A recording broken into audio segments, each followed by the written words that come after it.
Hello viewers, कैसे हैं आप सब। उम्मीद करता हूं कि आप सब बिल्कुल ठीक होंगे। तो जिस तरह से आपको पता है, हमारे पास यहाँ पे सी शार्प प्रोग्रामिंग के लेक्चर सीरीज चल रही है और प्रीवियस लेक्चर्स के अंदर हमने लूप्स को कवर किया था। तो आज के इस लेक्चर के अंदर हम बात करने वाले हैं nested for loop in C sharp. तो आपने मेक श्योर करना है कि इस वीडियो को एंड तक वॉच करना है ताकि आपको इसका कंप्लीट कॉन्सेप्ट समझ में आ सके। तो वीडियो को स्टार्ट करने से पहले एक छोटी सी रिक्वेस्ट कि अगर आप मेरे चैनल पे फर्स्ट टाइम आए हो और अभी तक आपने मेरा चैनल सब्सक्राइब नहीं किया तो चैनल भी सब्सक्राइब कर लो। इसके साथ साथ बेल का आइकन भी प्रेस कर लो क्योंकि और भी बहुत सारी वीडियोस इस लेक्चर सीरीज के अंदर आने वाली हैं। तो मैं हूं आपका सर मोहम्मद आदिल और अब हम अपना लेक्चर स्टार्ट करते हैं।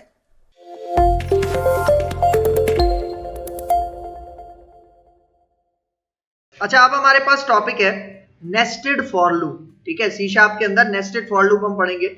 अब देखो, यहाँ पे भी नेस्टेड का वर्ड आ गया। मैंने आपको बताया था जहां भी नेस्टेड की बात होगी तो समझ जाओ कि एक चीज होगी उसके अंदर दूसरी चीज होगी। जिस तरह नेस्टेड इफ में एक आउटर इफ था और उसके अंदर इनर इफ था, सेम इसी तरह नेस्टेड स्विच का कॉन्सेप्ट लिया था तो एक आउटर स्विच था और उसके अंदर एक नेस्टेड स्विच था। सेम इसी तरह एक फॉर लूप होगा, आउटर फॉर लूप, और उसके अंदर इनर फॉर लूप होगा जिसको हम नेस्टेड फॉर लूप कह रहे हैं। लेकिन ये काम कैसे करेगा, पहले मैं आपको इसका प्रैक्टिकल बताता हूं, फिर इसकी थ्योरी के ऊपर आते हैं। ठीक है, तो देखो यहाँ पे मैं अपने मेन मेथड में आ गया हूं। मैं सबसे पहले एक फॉर लूप बनाता हूं, ठीक है, आउटर फॉर लूप। ठीक है, अच्छा, मैंने आपको फॉर लूप बनाने का एक शॉर्टकट भी बताया था। ठीक है, तो आप क्या लिखते हो, सिर्फ फॉर लिखते हो और 2 दफा टैप टैप, 2 दफा टैप टैप करोगे तो वो इनिशियलाइजेशन, कंडीशन और इंक्रीमेंट आपको लाके दे देगा। ठीक है, तो मैं यहाँ पे कहता हूँ जो आई का वेरिएबल है, मैं कहता हूँ ये स्टार्ट होगा 1 से, और मैं कहता हूं कि जब तक ये छोटा होगा या बराबर होगा 10 के। ठीक है, इस तरह से, मतलब जब फर्स्ट टाइम लूप चलेगा तो आई के पास क्या वैल्यू आएगी, 1 आएगी। ठीक है, और यहां पे बल्कि हम इसको थोड़ा और कम करते हैं, मैं कहता हूं ये चलेगा 3 तक, मतलब 3 दफा चलेगा ये लूप। फर्स्ट टाइम आई के अंदर वैल्यू क्या आएगी, 1, और आई जब तक छोटा होगा या बराबर होगा 3 के तो तब तक उसके अंदर एक इंक्रीमेंट होता जाएगा। ठीक है, मतलब एक वैल्यू उसकी बढ़ती जाएगी। तो मतलब ये जो आउटर लूप है कितनी दफा चलेगा, 3 दफा चलेगा। अगर मैं आपको इसकी वैल्यू प्रिंट करके दिखाऊं, ठीक है, ये जो आई है, मैं आई की जगह यहाँ पे एक मैसेज प्रिंट करवाता हूं, हेलो। ठीक है, तो इसका मतलब हेलो कितनी दफा प्रिंट होगा, 3 दफा प्रिंट होगा। ठीक है, तो यहाँ पे मैंने हेलो प्रिंट करवा दिया। इसका मतलब ये लूप जब चलेगा तो 3 दफा हमारे पास हेलो प्रिंट होगा। तो देखो मैं यहाँ पे आके इसको रन करता हूँ। ठीक है, देखो कितनी दफा लूप चल रहा है, हेलो 3 दफा चल रहा है। ठीक है, तो अब यहाँ पे मैं इसके अंदर रखता हूँ एक इनर लूप जिसको मैं नेस्टेड लूप कहूंगा। तो मैं यहाँ पे आके फॉर, ठीक है, इसी की बॉडी के अंदर जो आउटर लूप है इसके अंदर फॉर लिखता हूँ और 2 दफा टैप टैप। ठीक है, और अब यहाँ पे मैं वेरिएबल का नाम चेंज कर लेता हूं क्योंकि वो आई यूज किया हुआ है मैंने। और अब मैं यहाँ पे कहता हूं कि फॉर एग्जांपल इसको भी हम 3 दफा चलाते हैं। चाहिए, मतलब ये जो आपके पास नेस्टेड फॉर लूप है, मतलब ये 1 से स्टार्ट होगा और ये भी कहां तक चलेगा, मतलब जे को मैं इनिशियलाइज कर रहा हूं 1 से, और जे जब तक छोटा रहेगा या बराबर रहेगा 3 के तब तक इसके अंदर एक एक इंक्रीमेंट होता जाएगा। ठीक है, और इसके अंदर अब मैं लिख देता हूं फॉर एग्जाम्पल हे। ठीक है, मतलब आउटर लूप चलेगा तो हेलो प्रिंट करवाएगा, इनर लूप चलेगा तो हे प्रिंट करवाएगा। ठीक है, अब इसका जरा आउटपुट देखना, पहले आउटपुट देखो, उसके बाद फिर मैं इसका सीक्वेंस समझाता हूं कि काम किस तरह से कर रहा है। ठीक है, यहाँ पे देखो, रन करते हैं इसे। ठीक है, अब यहाँ पे देखो रिजल्ट क्या आ रहा है आपके पास।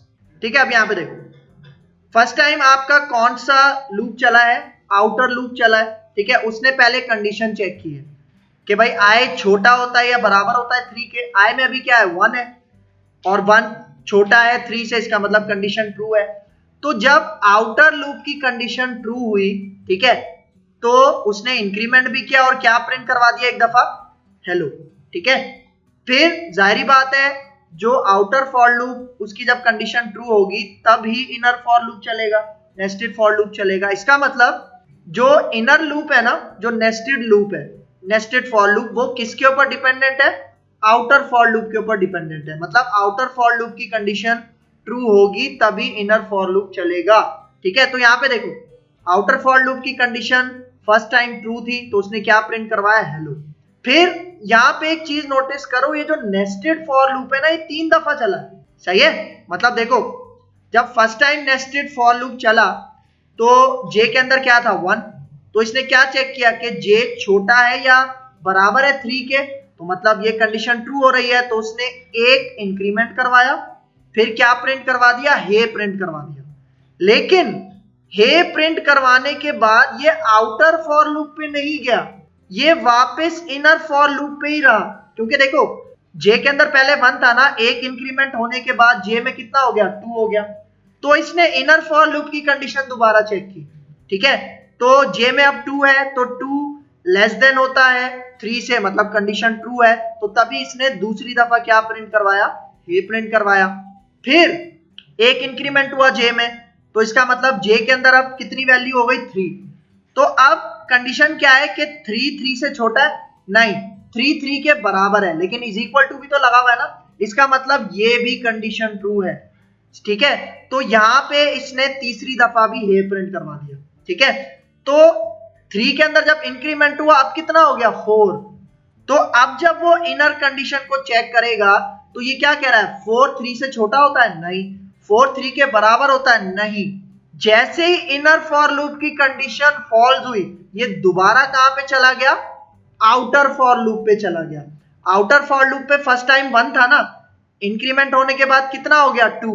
आई के पास 2 था, तो अब वो चेक करेगा कि 2 छोटा है या बराबर है 3 के, 2 छोटा है 3 के, इसका मतलब ये कंडीशन ट्रू है, तो इसका मतलब दोबारा उसने यहाँ पे क्या प्रिंट करवाया, हेलो प्रिंट करवाया, ठीक है। और फिर सेम उसी तरह इनर लूप कितनी दफा चला, 3 दफा चला, और 3 दफा चलने के बाद इनर लूप की कंडीशन फॉल्स हो गई, तो दोबारा वो कहां चला गया, आउटर लूप पे, सही है। लेकिन यहां पे लास्ट में देखो, जब आउटर लूप की कंडीशन भी फॉल्स हो जाएगी तब वो बॉडी से बाहर आ जाएगा, मतलब आउटर फॉर लूप की बॉडी से बाहर आ जाएगा, ठीक है।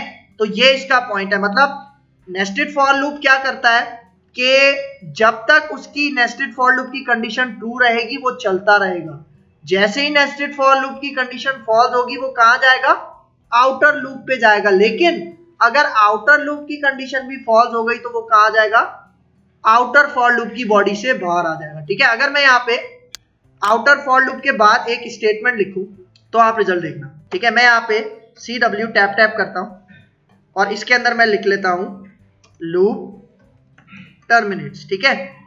तो ये आपके पास स्टेटमेंट कब चलेगी, जब आउटर फॉर लूप की कंडीशन फॉल्स हो जाएगी, ठीक है। तो यहाँ पे आके रन करते हैं, इसका रिजल्ट देखते हैं, ठीक है। अब देखो पहले आउटर लूप चला, फिर इनर लूप 3 दफा चला, फिर दोबारा आउटर लूप चला, फिर इनर लूप 3 दफा चला, ठीक है। फिर जैसे ही आउटर लूप की कंडीशन फॉल्स हुई तो वो कहां गया, आउटर फॉर लूप की बॉडी के बाहर आ गया, ठीक है। अच्छा आप देखो ये कॉन्सेप्ट हम यूज कहां करते हैं, ठीक है। देखो हमारे पास एक कॉन्सेप्ट आएगा आगे जाके, मल्टी डायमेंशनल एरेज, ठीक है। एक कॉन्सेप्ट होता है मल्टी डायमेंशनल एरेज, जो रोज एंड कॉलम्स के अंदर डेटा स्टोर करते हैं उसमें, ठीक है। तो अगर वो डेटा मुझे रिट्रीव करना है ना, ठीक है, रोज एंड कॉलम्स का, तो तब मैं यहाँ पे क्या करता हूं, ये आपके पास नेस्टेड फॉर लूप का कॉन्सेप्ट यूज करता हूं। क्योंकि होता क्या है, एक कॉलम के अंदर मल्टीपल रोज होती है ना, ठीक है। तो एक कॉलम के अंदर मल्टीपल रोज को हम कैसे गेट करेंगे, जिस तरह ये आउटर फॉर लूप है, ये कॉलम गेट करेगा और कॉलम के अंदर जितनी रोज हैं उनको गेट कौन करेगा, ये नेस्टेड फॉर लूप गेट करेगा, ठीक है। तो ये कॉन्सेप्ट वहां पे मोस्टली यूज किया जाता है, ठीक है। तो ये हमारे पास कॉन्सेप्ट था नेस्टेड फॉर लूप। अब इसकी थ्योरी पे आते हैं। तो देखो पहला point, the nested for loop consist of multiple for statements, वही बात आ गई, आउटर है और फिर नेस्टेड है, इनर है, तो मल्टीपल फॉर स्टेटमेंट्स हो गई। फिर second point, when one for loop is enclosed inside another for loop the loops are said to be nested, मतलब जो अंदर वाला लूप है ना, जो इनर लूप है, उसी को नेस्टेड कहा जाता है, सही है। ये इसका पॉइंट है, याद रखना। फिर third point, the for loop that encloses the other for loop is referred to as the outer loop, मतलब जो बाहर वाला लूप होता है उसको आउटर लूप कहा जाता है। Whereas the enclosed for loop is referred to as the inner for loop. तो जो अगर आपसे कोई पूछे कि भाई नेस्टेड फॉर लूप किसे कहते हैं, तो नेस्टेड फॉर लूप कहते हैं जो अंदर होता है, जो इनर फॉर लूप होता है, ठीक है। आउटर फॉर लूप को नेस्टेड आप नहीं कहोगे। फिर last point, the outer for loop determines the number of times the inner for loop will be invoked. Invoked का मतलब कॉल होना, मतलब जो आउटर फॉर लूप है ना वो ये चीज डिटरमाइन करता है कि इनर लूप कितनी दफा चलेगा, क्योंकि आउटर लूप की कंडीशन ट्रू होगी तभी इनर फॉर लूप चलेगा ना। तो अगर आउटर फॉर लूप की कंडीशन ही फॉल्स हो जाएगी तो इनर फॉर लूप नहीं चलेगा। तो यहाँ पे यही कह रहा है आउटर फॉर लूप के हाथ में होता है कि इनर फॉर लूप कितनी दफा चलेगा। तो भाई ये था हमारा आज का lecture nested for loop in C sharp programming. उम्मीद करता हूं कि आपको ये लेक्चर बहुत अच्छे समझ में आया होगा। अगर इस लेक्चर के वाले से कोई भी कंफ्यूजन है तो कमेंट बॉक्स में मुझसे जरूर पूछ लेना। तो अगर आपको मेरी वीडियो पसंद आई है तो मेरा चैनल लाइक कीजिए, शेयर कीजिए और सब्सक्राइब कीजिए और मुझे अपनी दुआ में याद रखिए। तो मिलते हैं इंशाल्लाह नेक्स्ट लेक्चर में, तब तक के लिए दीजिए इजाजत। अल्लाह हाफिज।